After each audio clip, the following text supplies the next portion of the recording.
for the taste, you drink to get drunk, then you're drinking out the well. And that's fine, right? That's why we have a well. People come, they're like, hey, let me get that tequila, let me get a shot, let me get a beer and a shot, and that's your thing, right? But if you're someone who comes to the bar and drinks a cognac, right, or a 12-year Macallan, then that's your standard. And if I'm of the female persuasion and I'm sitting across the room and I notice what you're drinking, and then you offer me a drink, the expectation is it's on par with what you drink. Wait a minute, you think the women be peeping what the men are drinking? Absolutely. Do women peep what men are drinking? Absolutely. Do you peep what a man is drinking over there? When you're in the bar, do you say, hey, I see a man drinking the high-end shit, and I'm like, he gonna buy me a drink. You think about that? Okay. I don't think that women study men to determine what type of drink they would allow that man to buy them. I think that women by nature just pay attention to men, right? I was raised by a single woman, and my mother was like, women are gonna look at your teeth, they're gonna look at your wrists, and they're gonna look at your feet. Everything else in between is not a big deal. You can work on that shit. Right, you can work on that. Yeah. You gotta make sure your shoes is intact, you gotta make sure your wrist game is right, and you gotta make sure you take care of your teeth. Right, because those are things that women pay attention to, and in doing so, they might notice what type of drink you bring to your face. And if it's a 12-year Macallan, then hey, you're on to something. You're on to something. It is what it is. So what else I gonna say? We got any questions in the audience? Someone says, and under your fingernails, they look to see if your fingernails are clean. Absolutely. They look. Yeah, I left that out. Good point. Yeah. They're gonna look at your hands. Absolutely. Look at your fingernails. Right. Hygiene, man. Hygiene. What is going on? So you told me you used to own other businesses. Tell us about the businesses you used to own. I owned my first business on Franklin Avenue in 2004 was called Heaven's Door Botanical. So what Heaven's Door Botanical was essentially, for people who are familiar with the brand, is a Carol's Daughter style store. I know. Soy candles, different types of baskets, soaps, body lotions, things of that nature, all natural. And in the back we had therapeutic massage, right? So we did traditional massage, and we did Thai yoga, and we did shiatsu. So it was ahead of its time. It was 2004. It was what we call a spa boutique, and people who were constantly going into the city to get body work done, they saw the value in it. But the neighborhood was still young. I was way ahead of my time, and eventually, I shuttered the doors to do something different. What did you learn from failing, that business failing? Timing is everything. Simple. Timing is everything. It was a product that people could appreciate, but not everyone understood. And a real important factor at the time, 2004, in Crown Heights on Franklin Avenue, the average income per household wasn't what it is now. So the gentrification has helped a lot. The gentrification played a major role. Now, I won't say helped. I'll say it played a major role in the change of average income per household. Now, when people say gentrification, that just really means more white people, right? It means displacement of people who make less money. Okay. It doesn't have to be white necessarily. Well, but typically how it works is more whites come in. Is that no, you're a gentrifier.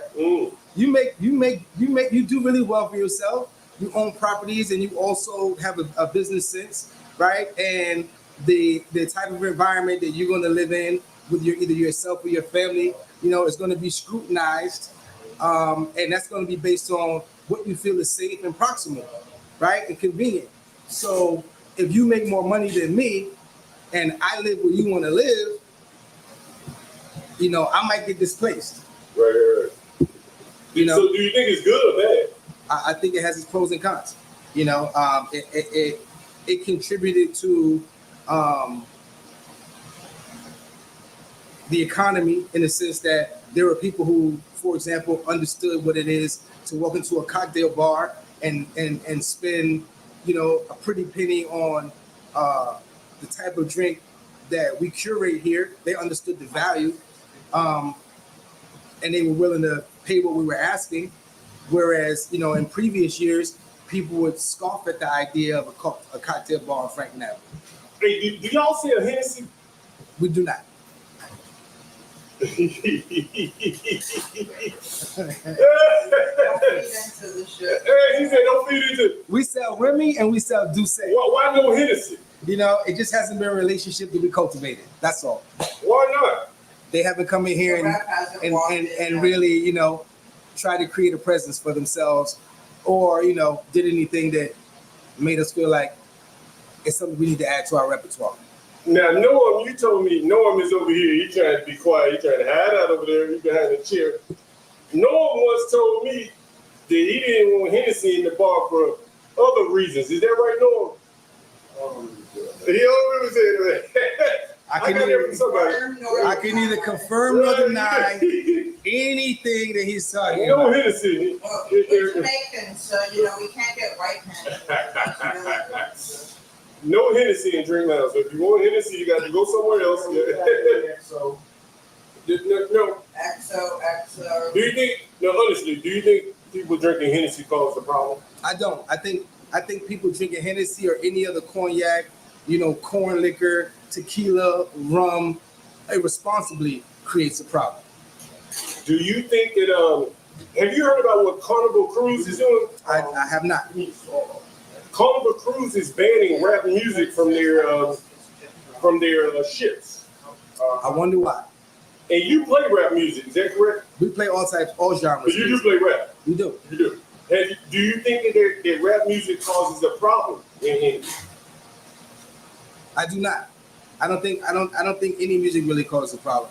I think people's reaction to the liquor, along with the music and the message that they take from any particular song at any particular time, could potentially create a problem. Mm. Do you think that like people would respond the same if you playing like classical music versus say rap music? I think that people who want to hear classical music will come in and appreciate classical music, right? But I also think that classical music is the type of music that you play at a very specific time of day based on the energy in the room. Typically around this time of day when people just want to come sit, relax, have a cool beverage, you know, sit in the AC, maybe work on their laptops. I don't think that up-tempo music is going to contribute to them feeling relaxed. I see what you're saying. Yeah, that makes that's a very business. So you need to Go ahead. also let people know that it's a cafe now during the day. Oh, that's right. I walked in here, I felt like I had a baby. I've been telling Noam he should do this for a long time. And I walked in there, the cafe, they were open early. They typically don't open until about 5 typically. Yep. Used to be. Yep. But now they open up a cafe. What is it? A Japanese woman running the cafe. I think She is. Japanese. Yes. So we got a Japanese woman running the cafe, like a coffee shop type. I tried to get a spiked coffee, but you couldn't get any bourbon in your coffee until after 12. Really? Yeah. Really? You need to up those hours at least. It's the law. Yes. Is it against the law? Yeah.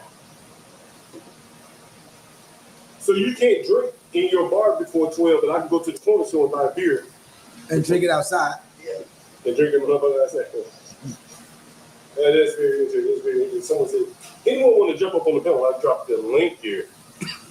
6 a.m. in Brooklyn. Is that a Drake song? 6 a.m. in Brooklyn? I couldn't tell you. Right. I think it's 6 a.m. in 6 Brooklyn. a.m. in the morning. Something like that. I think it's 6 a.m. in Brooklyn there. So you were telling me you bought a house up in the New England area. I'm in the Berkshires. I bought 2. And you were telling me that you ran into some learning curve type issues. Tell us about that. Are we talking tenants or are we talking home ownership? Well, wherever you want to start. China really I'm gonna say thank you. I'm gonna say I gotta give me a beer. Keep talking. Go ahead. I think the first obstacle, you know, with home ownership was, you know, when you grow up the way when you grow up the way I grew up, and you know, you don't have a lot, you always aspire for more. So, you know, I did what so many of us do who are fortunate enough to do well for themselves, and that is buy the biggest house on the block, right? So I bought a old plantation. Yeah, I bought an old plantation, approximately, you know, 3-4 acres, 4,000 square feet, built in 1805, and it came with this, you know, it came with its challenges.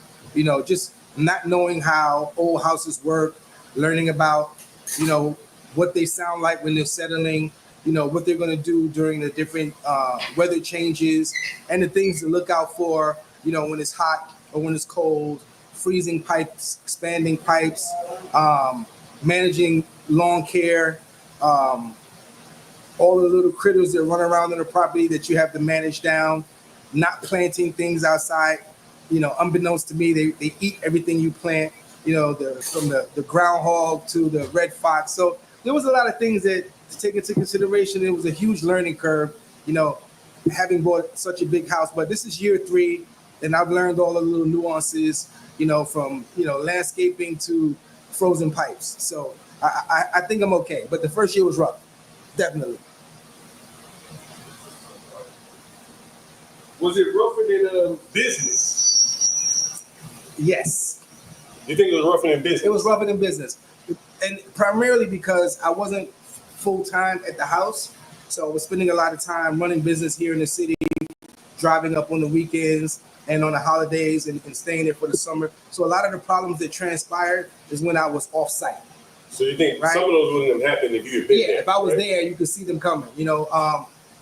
So, you know, I had to get other people in the town, you know, involved. You know, you make friends, you become part of the community, and now I can send someone over and have them look into something if I have a concern. They got security cameras, I got sensors, smart house stuff that's now helping me to like navigate any issues that might transpire. But in the beginning, it was just, you know, a new home that we purchased that we didn't have anything in place, you know, to help offset any issues that might transpire.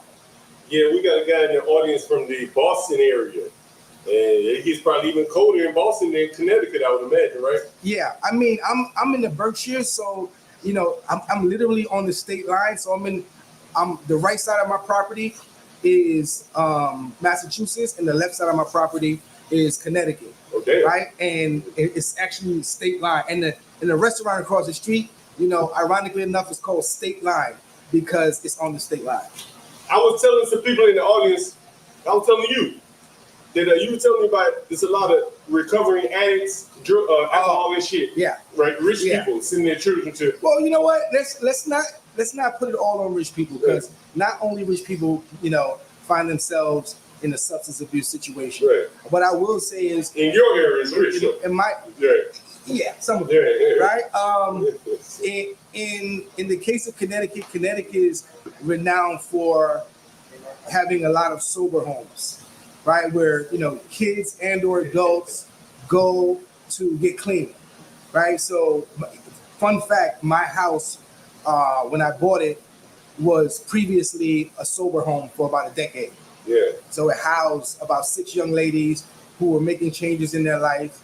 Like, they lived under, you know, very specific guidelines and rules in the home, and they used the home as a place to live and travel, you know, to and from work while they got clean.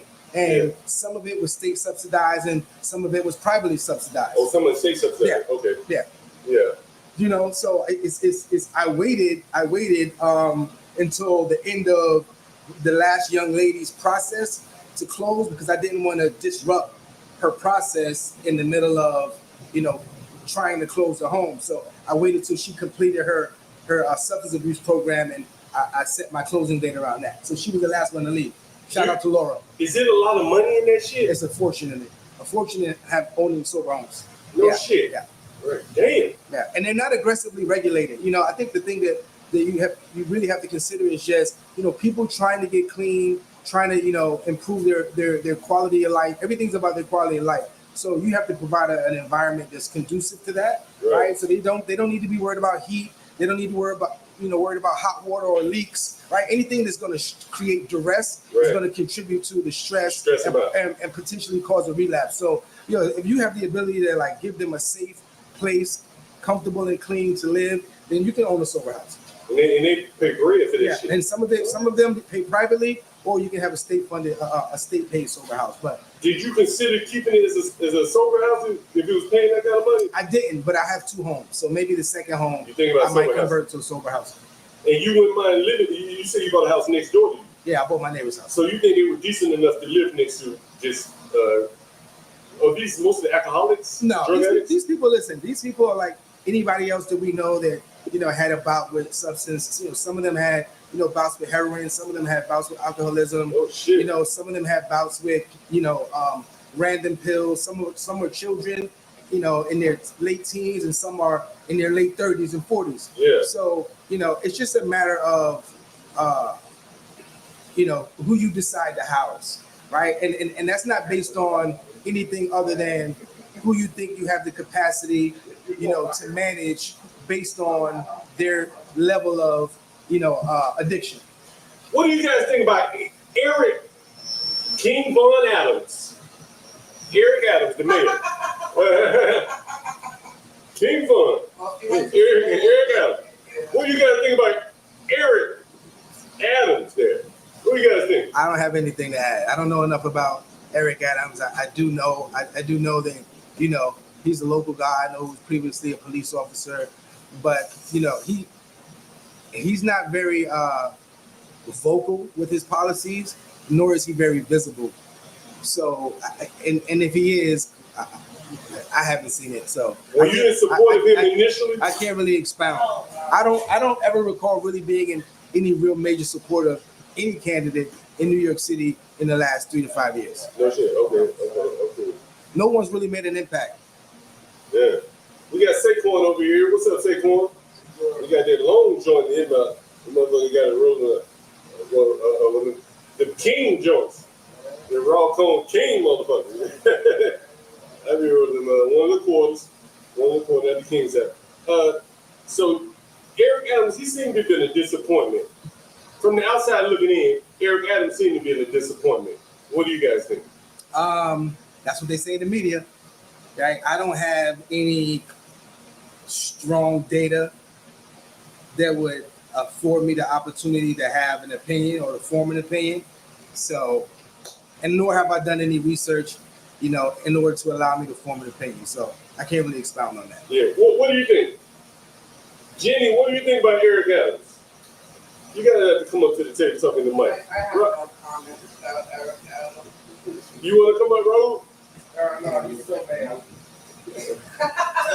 do you think about Eric Adams? Don't do it. Come on up, man. You can pitch your business while you're up here. You may get sent back to Puerto Rico. Yeah. Where you from, by the way? It's Raul or Jason? I keep calling. Raul, yeah, I know it. Jason is the partner. Raul, where you from? Born in California, raised in Brooklyn. You born in California, raised in Brooklyn? But you're Spanish, so what? My family is Puerto Rican. Oh, you're Puerto Rican. Okay, that's what I was getting at there. Puerto Rican. So what's the difference between Puerto Rican and Dominican? I hear y'all guys kind of go at it a little bit, like a country, a whole country. Yeah. But it seems like the Puerto Rican and the Puerto Rican and the Dominicans, I've heard they don't really get along. Is that right? That's hearsay. Is that true? No, I'm a best friend. That's hearsay. And Dominican. You Dominican? No, my best friend. Oh, you're Dominican. But have you ever heard what I'm talking about though? We're all Caribbean. I don't know. It's all to say. I get along with everybody. We all share similar cultures. The food, just the love of water and outdoors, and I just feel it's better to focus on those things than The differences. Yeah. I mean, Because the differences are like, geographic. notice the differences because sometimes it could be good. Yeah. You know, I read a book. I told you guys about this. It was That's the only reason why. I read this book out of New York. It was called How Racists Lived in America. And the book talked about New York City police officers. Oh, Right? And yeah, so you going there? so You going there? So- All right. the police officers would go undercover Uh-huh. and they didn't have to act black or Dominican or Puerto Rican. And they talked about how the Dominican drug dealers would treat the black drug addicts differently than they would treat, say, the white or the Puerto Rican. It was like a pecking order. Well, that's simple, and I don't think that's about race, right? It's about the one thing we talk about across the board, and that's simply due to socioeconomic status, right? You know, he's like, you look at the black man, and you know, you're in the hood, but this black man or this black woman lives in the hood, right? So they're gonna come to you and they're gonna ask you for whatever it is that you're offering, and they're gonna buy what they can afford. They might give you $10 or $20 because that's what they have. And then the white boy is in the same hood, only he's driving through the neighborhood because he came in from Queens, Long Island, right? So yeah, I'm gonna treat him differently because he's worth more money than me, right? It's not about black or white. It's like, I know this person is buying from me. They walked around the corner. This person is looking for me in his car because he's driving from another part of the city, but this is where he buys his drugs. So again, it's socioeconomic. Yeah. It's not about black, white, Spanish. It's about green. This guy's coming to me and he's buying 200 a clip. This guy's coming to me every day, but he's buying 20 a clip. So the difference in how I treat people is based on the caliber of customer they are and not the color of their skin. Did y'all hear about the guy beat up on the train in New York City the other day? Which one? That happens every day. Well, That happens every day. it was one where a man was attacking a woman. He's somewhere on the Queens line train. If you're familiar with that, Queens train. That shit happens. And I'm going to show it on the screen here. If you want to see it, I'll let you see it here. So this man, he attacked a woman on the train here. I think this is it. This is from World Star, but I think this is it. Nevertheless, listen. Yo, they have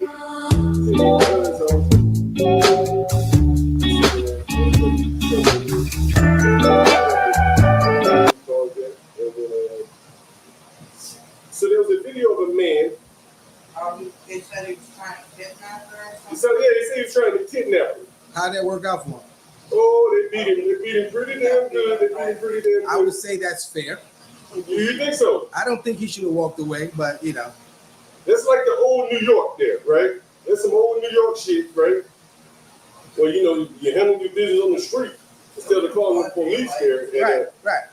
I mean, listen, I think that anyone who tries to snatch children off the street, women off the street, or just adults, any form of kidnapping for the purpose of trafficking or what have you, I think any of those people are detained and they get a severe ass whipping. I think that's getting off easy. Right? In other countries, you know, they'll cut your hand off for stealing. yeah. They'll castrate you for rape. Right? So if all you got is your ass whooped and then you got set free to potentially try and do it again, I don't think I don't think the punishment is commensurate with the crime. I'll leave it at that. We got a Dominican in the audience. He said he agreed with what you're saying here. He said you ain't lying. Yeah, so this is the woman. We got the video of the woman. This is in the Queens train. Was it a Queens train? I think it was in Queens. And you know what's interesting is, and again, I'm looking at it from the outside, looking at it, and it was a black guy trying to attack the woman. And it looked like some Mexicans or some Spanish guys. It looked like maybe Mexicans, Central Americans, that beat his ass. Good. You know, those kind of people don't take that kind of shit. It was a nice looking Latino woman. It was a nice looking. It was in Manhattan. It was in Queens somewhere. Right. And here's the other thing I'll add, right? Here's the other thing I'll add, right? Not every person, right, exhibiting this behavior is, you know, functionally at full capacity mentally, right? Some of these people, right, and there's a plethora of them, you know, just walking the streets in our city that are mentally unstable, right? And the act like such as that might seem like kidnapping, right? Sometimes it's just a matter of someone unstable having a psychotic, you know, meltdown or episode, yeah. And the thing that pops in their head is, let me grab this person, right? They don't really have anywhere to go, nor is there anywhere to go that you won't be seen while this person struggles with you, right? Mm-hmm. You don't try to kidnap somebody on the subway, right? So I think that's more of a psychotic break than it is an actual kidnapping. Now, if you pull a van up on the street and there's a young girl or a woman walking down the street, there's not many people around, and you try to pull them into the car, that's kidnapping. All right, if you snatch your kid and you scoop them under the arm away from the parents when they're not looking, and you try to run to a vehicle waiting close by, that's kidnapping, right? Or if you climb into a window in a rural area or suburban area and try to accost one of the kids, that's kidnapping. This is obviously isn't kidnapping. This is a psychotic break taking place. I'm saying that to say that the ass whooping that he got was still something that You okay with it? I'm okay with, right? But I don't think that we need to, jump to conclusions and say this guy was trying to kidnap. There's obviously nowhere he can go, right? So I think that he was attacking this woman, right? And in doing so, people made the assessment that what was transpiring was potential kidnapping, right? And he got his ass handed to him because of it, as he should, right? But I also think that if you're going to beat his ass, you should call the authorities and have them come and detain him so he's not back out in the street having a psychotic meltdown again at another time. Now, I can definitely agree with that. I can definitely agree with that. His ass didn't need to be whipped here. So I'm about to play a clip on the screen. It's about Mondami trying to open up community-owned grocery stores here. Both bodega owners and the head of the Gristedes grocery chain, who says he'll close or sell his business if Mamdani's elected. News 4's Charles Watson explains this proposal. I'm not sure if you can hear it here. We're not going anywhere. Members of the United Bodegas of America and John Catsimatidis, the billionaire owner of the Gristedes chain markets, giving Democratic mayoral candidate Zura Mamdani a piece of their mind. How are you going to try to come in and disrupt our livelihood? It's not going to happen. Both furious at Well, Mamdani's. anyway, the Mondami, he's talking about running city-owned grocery stores. And he's saying that these little corner stores do not do a good job of serving food to the residents. Quality food. Well, They're food deserts. right. Well, here's what I'll say about that, right? First of all, these are locally family-owned businesses, right? The large majority, and not all, right, but the large majority of these corner stores, their purpose is to provide you with the basics, cold beverage, some potato chips, right? Some canned products that are readily available, maybe some, Similac, some baby food, whatever, right? It's a melting pot of things that are, it's rolling papers, Lucy's, but more importantly, it's a melting pot of things that people want, right? That are readily available for you at the corner store. Now, not all corner stores make food, right? And there's a reason for that, right? Because a lot of the corner stores that did make food, they closed down their food component because they're being inundated by visits from the health department, right? And nobody talks about that, right? So it's a money making scheme. The city is always nitpicking and chipping away at the revenue that these small guys are making, and the fines are colossal. So if I'm the corner store and I'm given the option to sell prepared food to my community, which I probably want to do, right? Because it's another revenue stream, or to just eliminate selling prepared food because I'm tired of being regulated by these external, organizations, because the money that I make, I give away in fines, because they're not there not to find something. They're there to find something. Have you ever been fined? Here, have you ever been fined here? We're gonna go through some of your business. Yes, we have. Okay, we have. tell us about some of your fines. It was a perfect example is the fire department came in and said that our drapes that were inside the bar weren't fire retardant, right? How did they know that? Did someone snitch on you? No, who knows how they know? They just decided that these aren't fire retardant enough, right? So they gave us a fine for not having the right drapes, and then they gave us a number of a place to call, right, to have the drapes ordered and made custom that was compliant with the fire department, and we had to do that. right? But they So it's couldn't. not like a shakedown. It's a shakedown, right? They couldn't find anything wrong with the food. They couldn't find anything wrong with the way the drinks were being made. So they made it about the curtains. Get the fuck out of here. And they fined us, I think maybe $1,000 or so. All right, my love. Right? For Just over curtains. just over curtains. And we had to spend like I think like $3,500 on a pair of fire retardant curtains. Do you have to have curtains? We do not.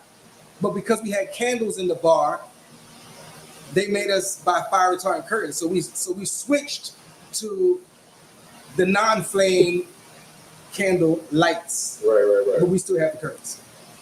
So could you just switch the candles and knock off the curtains? We did. But you still had to buy the The curtains. fine was already active. Oh, the fine. God damn. Is that the only fine you've had? Yeah.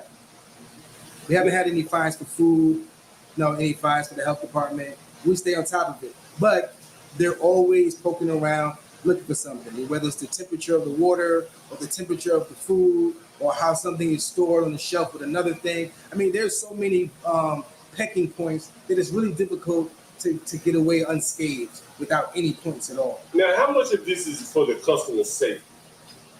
I would say 50% of it. You think 50%? So the other 50% will be for revenue generation? Compliance. The other 50% would be what they consider to be compliance, creating a compliant environment, right? That's compliant under the guise of whatever regulations they have in place Damn. through the state. What's the wildest shit you've seen in the bar?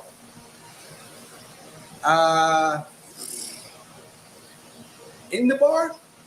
Or related to your bar? You ever had anyone killed in here? No, Stabbed? no. Beat up real good? A couple of fights, drunk fights between friends, kind of like drunk uncles fighting. Mm-hmm. No, typically this place is really subdued and quiet, and you've been coming here long enough to know that we don't really have any violent incidents, and that's probably what the popularity surrounding our bar is. That everybody comes in and practices the same mindset.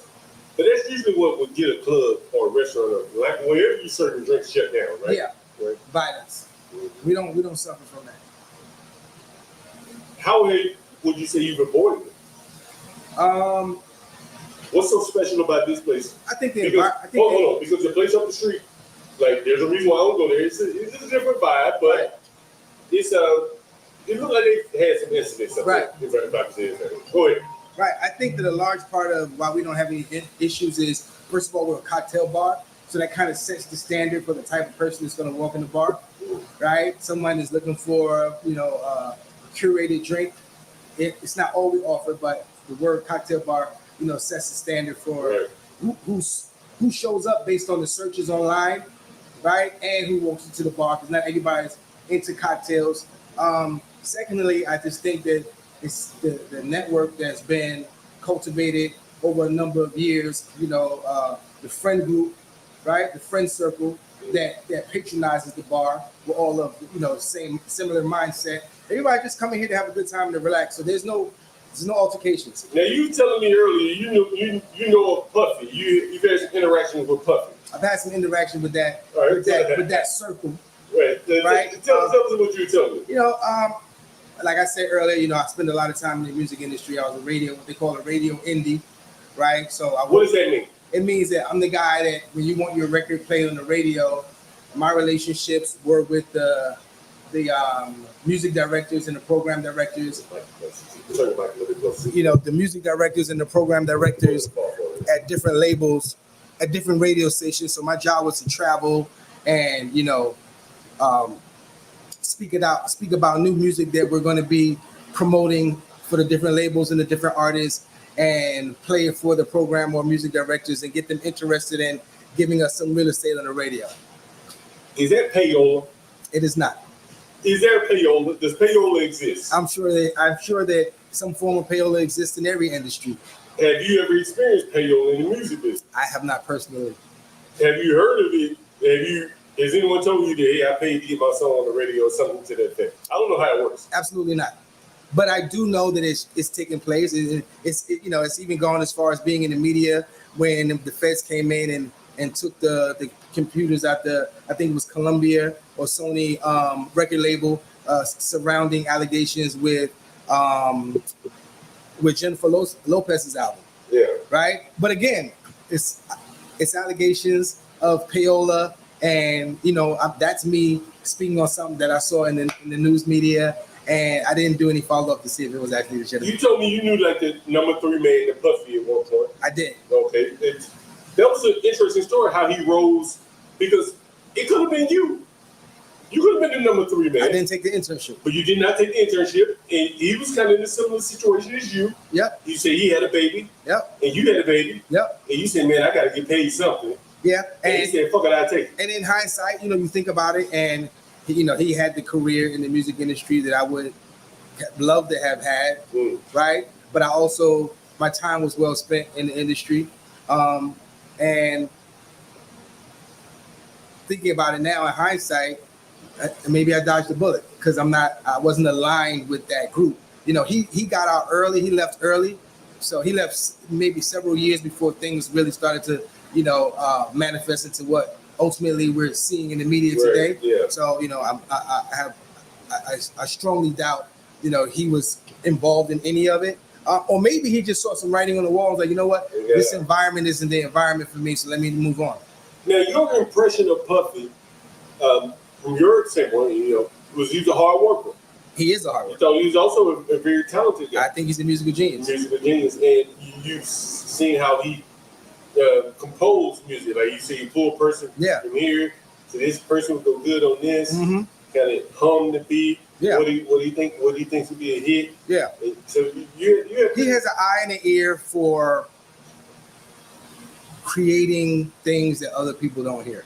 I don't think I don't think that's new news to anybody, right? But a lot of people who haven't spent time in the music industry can't understand the value of what his talents afford him. Right. Yeah. Because when I look at him, I say I don't see a musician. I don't know where the talent comes in, but I don't know the industry. Yeah, he's incredibly talented. He's incredibly talented. He's got a lot of shit going on, but you can't take anything away from Puff. He's definitely an icon, right? He's definitely a musical genius, and he definitely knows how to put the pieces together to create monumental pieces of work. Did you follow the trial at all? Vaguely, mostly YouTube clips here and there. Who did you watch on YouTube? The verdict, just seeing what they had to say, seeing what they convicted him of, what they let him off on. But I didn't watch any testimonies. Who did you? Well, you couldn't see it. This shit was Philip Webb. Who did you watch? Like, who were some of the streamers that you watched for the Puffy coverage? Nothing really. I just, like I said, clips here and there on YouTube. Okay. Right. Yeah. Nobody in particular. Every now and then, a Stephen A. Smith will pop up and give his opinion. Okay. All right. Right. Or maybe one of the attorneys, prosecuting the case, or one of the attorneys defending the case might say something in a news report or press conference with the media. But I didn't get too wrapped up in it. Yeah. Now it was an interesting case. I thought that trying to prove RICO on a man who wasn't pursuing any financial gain. It was a long shot. It's very difficult for people to wrap their mind around. Right. If you just pursuing it for sex and drug, and there's drug allegations. Yeah, people are kind of laissez-faire about drugs and sex. Right. And so to say that there's some kind of criminal, it really makes it difficult to say there's some kind of organized criminality to it. Right. If he had been selling the women to other people, I think you could have gotten it.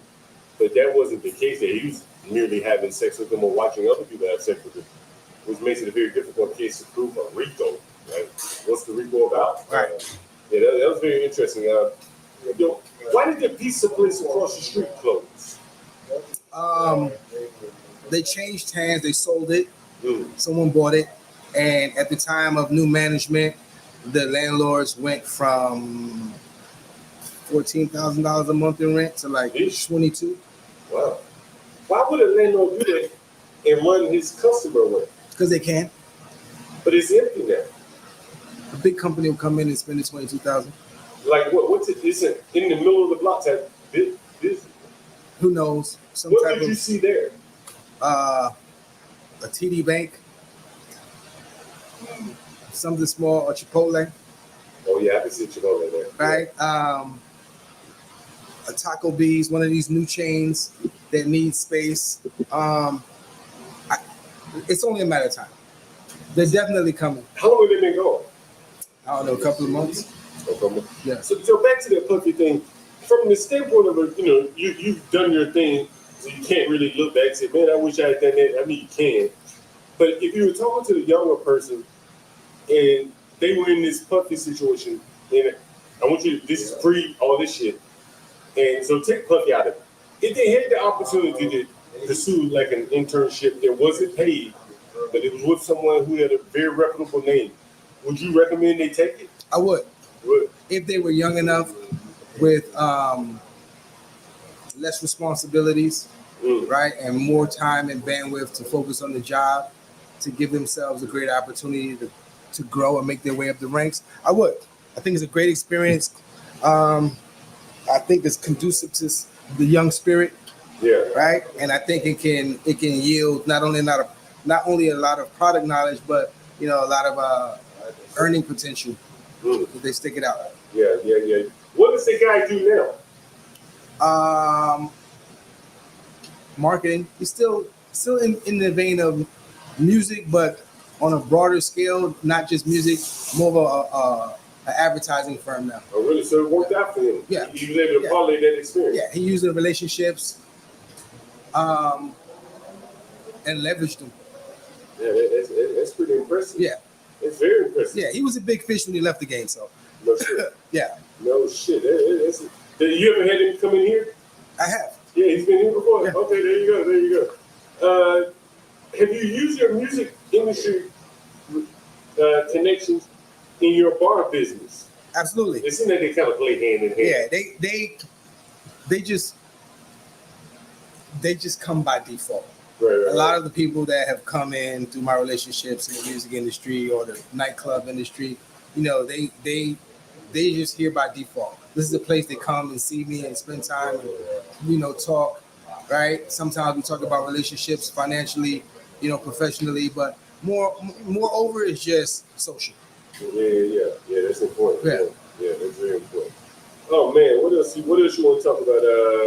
I think we ran the gamut, man. I appreciate you having me on the show. Yeah, man. We got to do this again sometime. Yeah, I'll be here for a while, man. So okay. we probably definitely go live again. It's just a midday stream after these Airbnb reservations coming in. It's just a midday stream. Man, it's a long reservation. Oh shit, a long one there. So just a midday stream here. I'm back in Brooklyn, ladies and gentlemen here. Guys, I've been watching you on Facebook, man. I've been wanting to get you on here. I have to send the clip to you. Yeah, I appreciate it. Yeah, please do, man. What else I was going to say? Here's one thing I think has been very important, which I think would be good for the audience. What's your relationship like with your landlord? I have a great relationship with my landlord. I've been in my apartment here in Brooklyn for 15 years. No, I'm talking about your commercial landlord. Great. And Great. He's like an uncle. How much of that do you think has helped contribute to your business being successful? Yeah, that's immensely important. Give us an example of what you mean. Just having been here for so long, this wasn't a bar when I came. This was originally my tattoo shop, right? And I was here for 7 years before I decided to open the bar. So I had the relationship with the landlord. We grew close over years, and it was just us making the transition when we decided that we were gonna, pursue, opening a bar. So he was supportive of it, continues to be supportive, both, from a landlord perspective, not charging us an egregious amount of rent, allowing us the opportunity to, have some sustainability over time, right? By not just, squeezing us financially, and just supporting us with any adjustments in the space that we needed to make without, being problematic. You remember the restaurant Sugar Cane? I do. One time I was outside of Sugar Cane. Say again? One time I was outside of Sugar Cane. And NYPD had a noise meter. And they were measuring the noise while they were conducting business. And then they went into Sugar Cane and said, hey, we're going to shut you down if you don't cut the music down. And then always something like, you you rent the place upstairs, correct? That's us also. Right.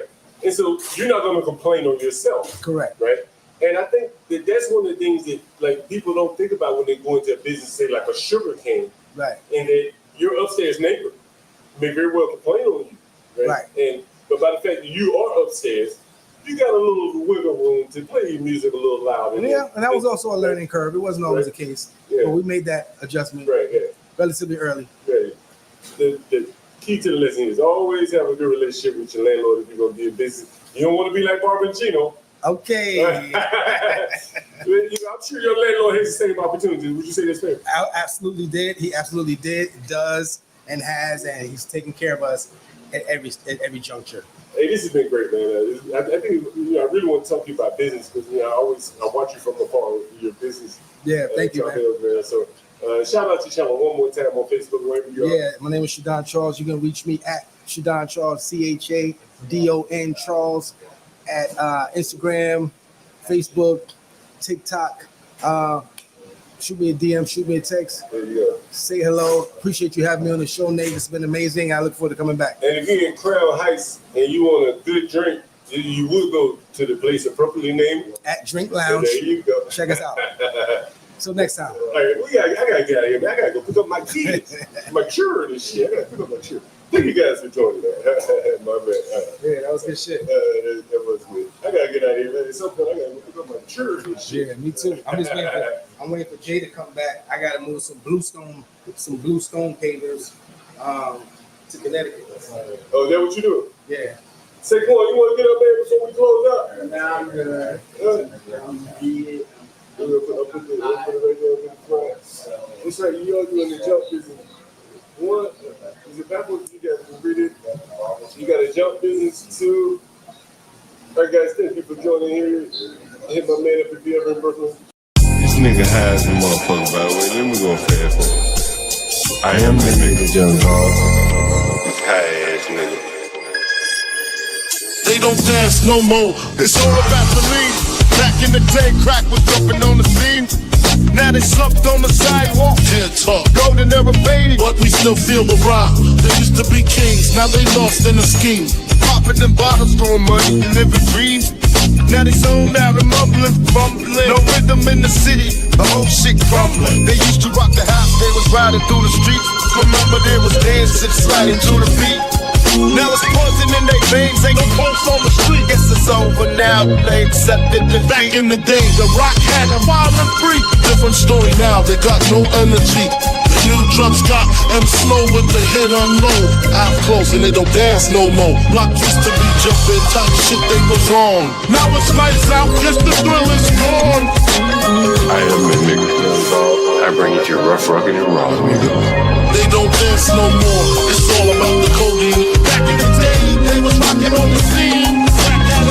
Even dancing in the rain. Now they nodding off. Shit just don't hit the same.